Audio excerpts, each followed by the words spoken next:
سوال ہوتا ہے اور مراجع سے پوچھا گیا ماہ محرم میں ایام اعظم میں ہمارے یہاں الحمدللہ اتنی دولت بھی نہیں، تیرے خزانے میں یزید جتنا ایک شہ کا آزادار لٹا دیتا ہے۔ ایک انگلش ملک سے تعلق رکھنے والا سیاح پہنچتا ہے ایران ماہ مبارک رمضان میں، کوئی ریسٹورنٹ نہیں کھلا ہے، کوئی ہوٹل نہیں کھلا ہے، کہاں چائے پیے کہاں کھانا کھائے، بڑا پریشان ہوا۔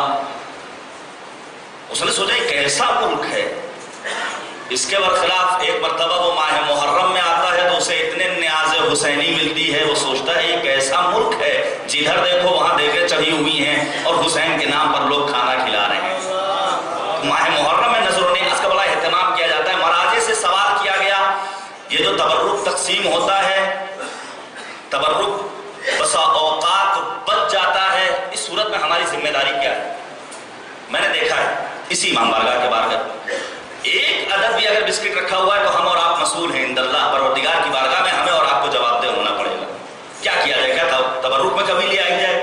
نہیں، اسی تبرک نے تو ہماری حیات کا ذمہ لے رکھا ہے، جس کے ذریعے ہم پروان چڑھتے ہیں، ہمارے بچے آگے بڑھتے ہیں، ہماری نسلیں ترقیاں کرتی ہیں، اسی تبرک کے ذریعے تو ہمیں شفا ملتی ہے۔ تبرک میں کبھی نہیں کرنی ہے، بس صرف اور صرف اتنا کرنا ہے منتظمین کو ذرا سا ہوشیاری اور عقل مندی کے ساتھ فیصلہ کرنا ہے، کتنا تبرک لایا جائے، کیسے فیصلہ کیا جائے، کس کے درمیان تقسیم کیا جائے، کہاں تک پہنچایا جائے۔ پروردگار نے دنیا کی تمام نعمتیں ہمارے اختیار میں رکھ دی ہیں، فرمایا کلو واشربوا ولا تسرفوا، کھاؤ پیو جو دل چاہے، جو چیزیں تمہارے لیے حلال ہیں جائز ہیں انہیں استعمال کرو، لیکن اسراف نہ کرو۔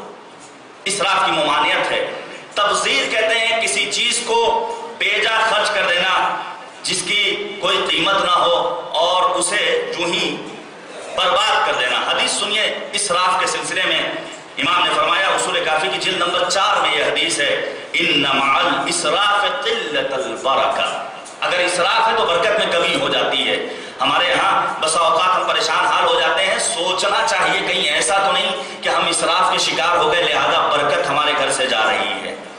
ان مع اسراف قلت البرکہ، اور پروردگار نے قرآن میں کہا ان اللہ لا یہدی من ہوا مسرف کذاب، پروردگار اس بندے کی ہدایت نہیں کرتا ہے جو اسراف کرنے والا ہے، جھوٹ بولنے والا ہے۔ لہٰذا اس سے بچنے کے لیے بہترین طریقہ کار یہ ہے کہ اگر 10 عدد کم آ جائے، جو افراد اس محلے کے رہنے والے ہیں انہیں بعد میں دے دیا جائے، یا پھر کچھ ایسا سسٹم بنایا جائے کہ آج کے تبرک کو کل دوبارہ تقسیم کر دیا جائے، تاکہ ہم اور آپ مسرفین میں شمار نہ ہوں، کیونکہ پروردگار اسراف کرنے والوں کو دوست نہیں